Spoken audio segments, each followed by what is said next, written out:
Hello friends, आज की ताज़ा खबरों में आप सभी का स्वागत है। झारखंड के तमाम छोटी बड़ी खबर इस वीडियो में देखने को मिलेगी। सबसे पहले बड़ी खबर, पारा शिक्षकों की सेवा अस्थायीकरण और वेतनमान को लेकर के बड़ी खुशखबरी। एक बड़ी खबर की झारखंड के 65,000 पारा शिक्षकों की सेवा अस्थायीकरण और वेतनमान को लेकर के बड़ी राहत की खबर आ रही है कि झारखंड स्थापना दिवस पर 15 नवंबर को पारा शिक्षकों के लिए सरकार की ओर से अस्थायीकरण और मानदेय बढ़ोतरी को लेकर के विशेष तौर पर घोषणा होने की संभावना है। साथ ही दीपावली को देखते हुए पारा शिक्षक संघ के प्रखंड अध्यक्ष शमशेर आलम ने मानदेय भुगतान करने की मांग किए हैं। उन्होंने कहा है कि सरकार अपना वादा को पूरा करे। तो झारखंड स्थापना दिवस यानी 15 नवंबर को पारा शिक्षकों के लिए सरकार की ओर से अस्थायीकरण और मानदेय बढ़ोतरी को लेकर के विशेष तौर पर घोषणा होने की संभावना है। इसी के साथ ही अगली बड़ी खबर, स्कूलों को खोलने की मांग है। एक बड़ी खबर की प्राइवेट स्कूल एसोसिएशन गिरिडीह इकाई ने स्कूलों को खोले जाने की मांग किए हैं। एसोसिएशन के पदाधिकारियों ने मंगलवार को विधायक से मुलाकात कर उन्हें मांग पत्र सौंपे हैं और कोरोना काल में स्कूल बंद रहने से प्राइवेट स्कूल के संचालकों और शिक्षकों की आर्थिक स्थिति चरमरा गई है। उन्हें आर्थिक संकट के दौर से गुजरना पड़ रहा है। ऐसे में कोरोना काल में बंद स्कूलों को खोले जाने की मांग की गई है। इसी के साथ ही अगली बड़ी खबर, मौसम विभाग से झारखंड में ठंड ने शुरू कर दिया तेवर दिखाना।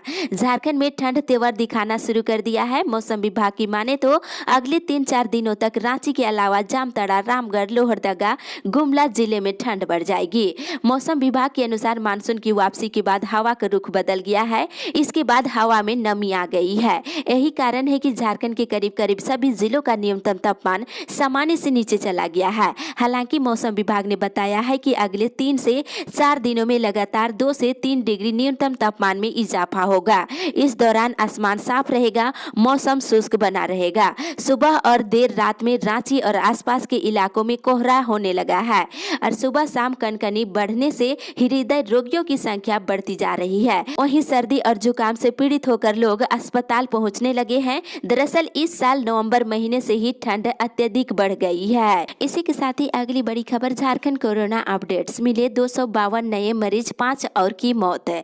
झारखंड में पिछले 24 घंटे के दौरान कोरोना के 252 नए मरीज मिले हैं। साथ ही 5 और नए संक्रमित मरीजों की मौत हो गई, जिसमें बोकारो, देवघर, रांची, गिरिडीह, पूर्वी सिंहभूम से एक मरीजों की मौत हुई है। इसके साथ ही राज्य में कोरोना से मरने वालों की संख्या बढ़कर के 910 हो गई है। और पिछले 24 घंटे के दौरान बोकारो से 31, चतरा से 2, देवघर से 12, धनबाद से 32, दुमका से 1, पूर्वी सिंहभूम से 36, गढ़वा से 10, गिरिडीह से 4, गोड्डा से 2, गुमला से 6, हजारीबाग से 8, जामताड़ा से 1, खुट्टी से 3, कोडरमा से 2, लातेहार से 5, लोहरदगा से 11, पलामू से 10, रामगढ़ से 12, रांची से 43, साहेबगंज से 3, सरायकेला से 4, सिमडेगा से 2 और पश्चिमी सिंहभूम जिले से 12 नए मरीज मिले हैं। इसके साथ ही राज्य में कोरोना मरीजों की संख्या बढ़कर के 1,04,940 हो गई है। वहीं पिछले 24 घंटे के दौरान 456 लोग स्वस्थ हुए हैं। वहीं बता दें, इधर झारखंड के खाद्य आपूर्ति मंत्री डॉक्टर रामेश्वर उरांव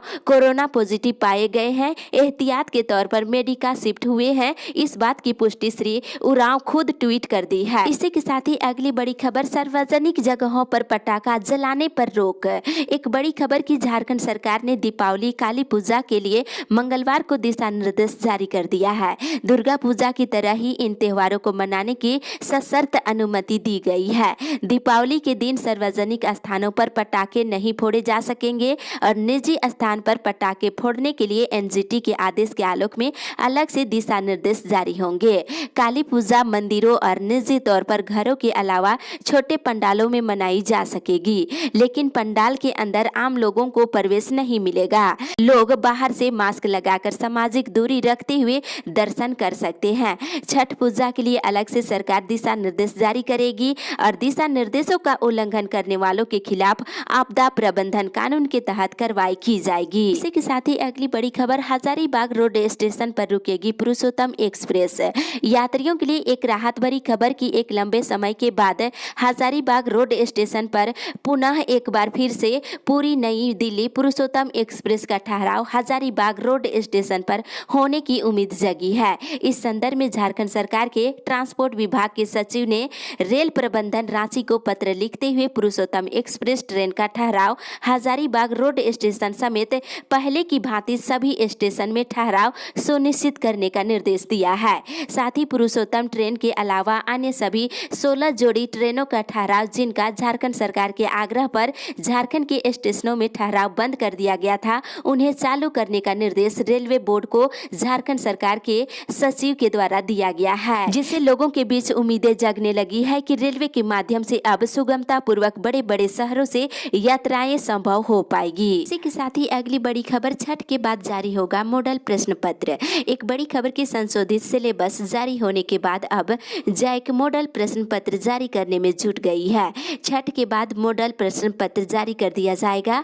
मैट्रिक और इंटर की परीक्षा को देखते हुए नवंबर महीने के अंत में इसे हर हाल में जारी कर दिया जाएगा ताकि विद्यार्थियों को बोर्ड की तैयारी करने में सहायता हो सकेगी। छात्र जैक की वेबसाइट से इसे देख सकते हैं। प्रश्न अपलोड होने के बाद 4 से 5 दिनों के बाद प्रश्नों के उत्तर भी जारी कर दिए जाएंगे और सिलेबस में 40% की कटौती की गई है। इसी के साथ ही अगली बड़ी खबर, कोयला नीलामी में झारखंड आगे। पहली बार देश में 19 कोल ब्लॉक की कमर्शियल माइनिंग के लिए नीलामी हुई। इससे संबंधित राज्यों को सालाना 6,656 करोड़ रुपए का वार्षिक रॉयल्टी मिलेगी। सर्वाधिक रॉयल्टी झारखंड को 2,690 करोड़ प्राप्त होगी। नीलामी के बाद कोयला मंत्री के हवाले ये जानकारी BCCL की ओर से दी गई है। नीलामी के बाद कोयला मंत्री ने ये बात वर्चुअल ब्रीफिंग में दी थी। इसी के साथ ही अगली बड़ी खबर, अस्थायीकरण नहीं हुआ तो कोर्ट जाएंगे साक्षरता कर्मी। एक बड़ी खबर की झारखंड सरकार के नियमित अनुबंध और संविदा कर्मियों को नियमित करने हेतु बनी नियमावली के आधार पर सभी कर्मियों को नियोजित करने की मांग कर रहे हैं। साथ ही साक्षरता कर्मियों को 2 वर्षों से अधिक समय से बकाया मानदेय है उसे भी भुगतान करने की मांग की गई है। यदि उपरोक्त मांगों पर विचार नहीं किया गया तो साक्षरता कर्मी विवश होकर आंदोलन करने को बाध्य हो जाएंगे और इतना ही नहीं, अस्थायीकरण की मांग को लेकर के कोर्ट का भी शरण लेंगे। इसी के साथ ही अगली बड़ी खबर, आधार पंजीकरण सुधार कैंप की अवधि 27 तक बढ़ी। संभागनालय परिसर स्थित सूचना भवन में विगत 7 अक्टूबर से आधार पंजीकरण और सुधार कार्य कैंप लगाकर किया जा रहा है। इस संबंध में जिला परियोजना पदाधिकारी प्रवीण कुमार सुमन ने बताया है कि अभी तक लगभग 6,000 से अधिक लोगों का आधार पंजीकरण और सुधार कार्य हुआ है। कैंप की अवधि समाप्त होने पर लोगों के आधार संबंधी समस्याओं को देखते हुए उपायुक्त हजारीबाग के निर्देश अनुसार आधार कैंप की अवधि को बढ़ा दिया गया है। लोग अब 27 नवंबर 2020 तक सुबह के 10 बजे से संध्या के 5 बजे की अवधि तक सूचना भवन में आकर के आवश्यक मूल कागजात के साथ अपना आधार पंजीकरण सुधार करवा सकते हैं। इसी के साथ ही अगली बड़ी खबर, बिजली चोरी के खिलाफ छापेमारी, 42 पर FIR दर्ज। एक बड़ी खबर की बिजली विभाग ने बिजली चोरी और बकाया भुगतान नहीं करने वालों के खिलाफ 10 नवंबर को लोहरदगा में सघन छापामारी अभियान चलाया और इस दौरान बिजली चोरी और बकाया भुगतान नहीं करने के मामले में 42 लोगों के खिलाफ केस दर्ज किया गया है। साथ ही इधर बता दें, पलामू जिले के चैनपुर प्रखंड क्षेत्र में विभागीय JE दामोदर पांडे के नेतृत्व में बंदुआ गांव में अभियान चलाकर 10,000 रुपये से अधिक का बिजली बिल बकाया रखने वाले 25 उपभोक्ताओं का कनेक्शन मंगलवार को काट दिया गया है। और JE श्री पांडे ने बताया है कि बंदुआ गांव में अब तक 130 लोगों का बिजली कनेक्शन काट दिया गया है। साथ ही मिली जानकारी के अनुसार उपभोक्ताओं के खिलाफ बिजली बिल 10,000 से अधिक बकाया है और आपने अभी तक बिजली बिल नहीं जमा किए हैं तो आपका भी कनेक्शन काट दिया जाएगा। बार बार अनुरोध करने के बाद भी उपभोक्ता बिजली बिल जमा नहीं कर रहे हैं। शेष बिजली उपभोक्ता अगर जल्द बकाया बिजली बिल का जमा नहीं करेंगे तो 10,000 रुपये से अधिक बिजली बिल बकायेदारों का कनेक्शन काट दिया जाएगा। के साथ ही अगली बड़ी खबर, मतदाता सूची में नाम दर्ज कराना या त्रुटि सुधारने के लिए लगेंगे कैंप। रांची जिले में नई मतदाता सूची तैयार करने के लिए नवंबर और दिसंबर महीने में 2-2 दिन विशेष पुनरीक्षण अभियान चलाया जाएगा। इस अभियान में 28-29 नवंबर और 5-6 दिसंबर को जिले के सभी बूथों पर BLO उपस्थित रहेंगे। इस दौरान कोई भी योग्य मतदाता अपना नाम वोटर लिस्ट में जुड़वाना चाहता है, वे जरूरी दस्तावेज लेकर अपने नजदीकी बूथ पर जा सकते हैं। वहीं मतदाता पहचान पत्र में त्रुटि भी ठीक करवा सकते हैं। इसके बाद अंतिम सूची का प्रकाशन किया जाएगा। अगर आपके वोटर ID कार्ड यानी कि आपका वोटर ID कार्ड में किसी तरह की कोई त्रुटि हो या मतदाता सूची में नाम दर्ज कराना चाहते हैं तो आप इस इस बूथ में जाकर के नाम चढ़वा सकते हैं। और वहीं 16 से 15 दिसंबर तक मतदाता सूची में नाम जोड़ने, हटाने, शुद्ध कराने या फिर स्थानांतरित करने के दावा आपत्ति दिए जाने की अवधि भारत निर्वाचन आयोग के द्वारा निर्धारित कर दी गई है। इस दौरान कोई भी आम नागरिक इस वेबसाइट के जरिए मतदाता सूची में नाम जोड़ने या सुधारने आदि के लिए आवेदन कर सकते हैं। इसी के साथ ही अगली बड़ी खबर, धर्म परिवर्तन, जनजातियों को अनुसूचित जनजाति सूची से हटाने की मांग। एक बड़ी खबर की जनजातीय सुरक्षा मंच ने केंद्र सरकार को पत्र लिख करके धर्म परिवर्तन, जनजातियों को अनुसूचित जनजाति सूची से हटाने की मांग किए हैं।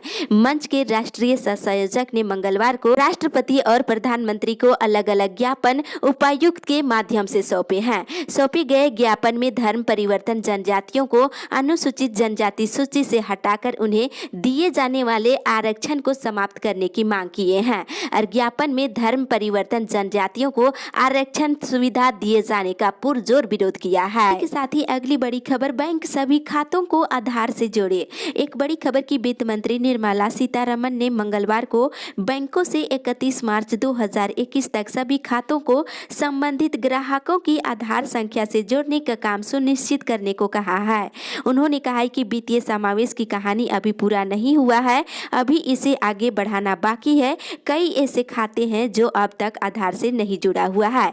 अगर आप अपना खाता को आधार से लिंक नहीं कराए हैं तो जाकर करा सकते हैं। इसी के साथ ही अगली बड़ी खबर, छात्र अब 25 तक भर सकते हैं डिग्री सेमेस्टर 2 और 4 का परीक्षा फॉर्म। छात्र आज कॉलेजों की मांग पर BBMKU ने डिग्री सेमेस्टर 2 और 4 का परीक्षा फॉर्म भरने की तिथि बढ़ा दी है। 9 नवंबर से दोनों परीक्षा का फॉर्म ऑनलाइन भरा जाएगा। साथ ही इधर BBMKU ने सेकेंड प्रोफेशनल MBBS 2020 सप्लीमेंट्री परीक्षा का परीक्षा फॉर्म 26 नवंबर से भरने की घोषणा कर दी है। साथ ही इधर BBMKU ने PG 4th सेमेस्टर के दोनों विषयों सोशियोलॉजी और जूलॉजी का रिजल्ट जारी कर दिया है। साथ ही इधर सिमडेगा महाविद्यालय में स्नातक कला, विज्ञान, वाणिज्य संकाय में नामांकन की प्रक्रिया 15 नवंबर तक चलेगी। जो छात्र छात्राएं 31 अक्टूबर तक चांसलर पोर्टल पर ऑनलाइन आवेदन कर चुके हैं, महाविद्यालय के द्वारा अनुबंधन हो चुका है, वे 15 नवंबर तक अपना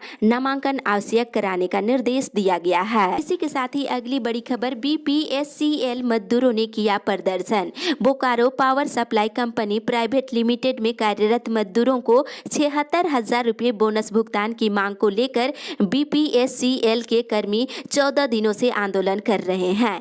मंगलवार को मजदूरों ने प्लांट में मुख्य महाप्रबंधक पावर कार्यालय के समक्ष प्रदर्शन कर बोनस की मांग को बुलंद किए और प्रदर्शन सभा में यूनियन के महामंत्री ने कहा है कि Bokaro power supply company limited का प्रबंधन संवेदनहीन है, उसे मजदूरों की फिक्र ही नहीं है। कंपनी का मुनाफा में अधिकारियों के साथ साथ मजदूरों का भी बराबर का हक है, जिस हक को प्रबंधन छीनने की कोशिश कर रहा है, जो यूनियन को मंजूर नहीं है। इसी के साथ ही अगली बड़ी खबर, आज आदिवासी धर्म कोड पर लगेगी 20 की मुहर। एक बड़ी खबर की आदिवासी सरना धर्म कोड के प्रस्ताव पर मुहर लगाने के लिए विधानसभा का विशेष सत्र बुधवार को आहूत किया गया है।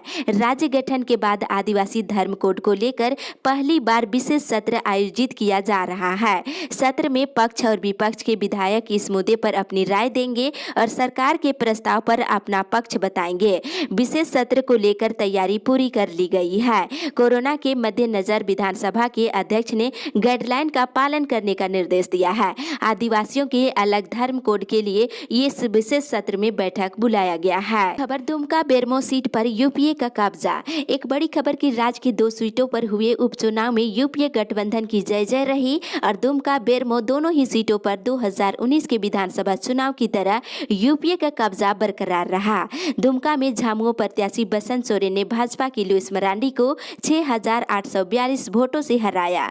वहीं कुल 18 राउंड की मतगणना के बाद बसंत सोरेन को 80,559 और लुइस मरांडी को 73,717 वोट मिले। वहीं बेरमो में कांग्रेस प्रत्याशी अनूप सिंह ने भाजपा उम्मीदवार योगेश्वर महतो बटुल को 14,255 मतों से पराजित किया। इसी के साथ ही अगली बड़ी खबर, झारखंड लौट रहे 5 मजदूरों की मौत। एक दुखद बड़ी खबर की दीपावली और छठ मनाने घर लौट रहे पलामू जिले के 5 मजदूरों की मंगलवार अहले सुबह हैदराबाद में सड़क दुर्घटना में मौत हो गई। वहीं 2 अन्य गंभीर रूप से घायल हो हो गए। सभी बेंगलुरु से सोमवार की शाम एसयूवी पर सवार होकर हैदराबाद नागपुर होते हुए पलामू के लिए चले थे।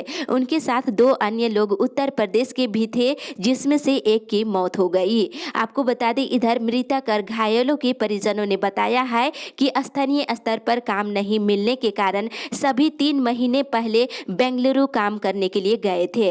दीपावली और छठ मनाने के लिए घर लौटना था, परंतु ट्रेन का टिकट नहीं मिला। इसी के साथ ही अगली बड़ी खबर, ऑटो चालक यूनियन का आज हड़ताल। एक बड़ी खबर की टेम्पो में सिर्फ पीछे की सीट पर ही सवारी बैठेगी, आगे की सीट पर सिर्फ चालक ही रहेगा। आगे की सीट पर सवारी बैठाने पर कार्रवाई की जाएगी। सभी ऑटो चालकों को मास्क लगाकर टेम्पो चलाना है।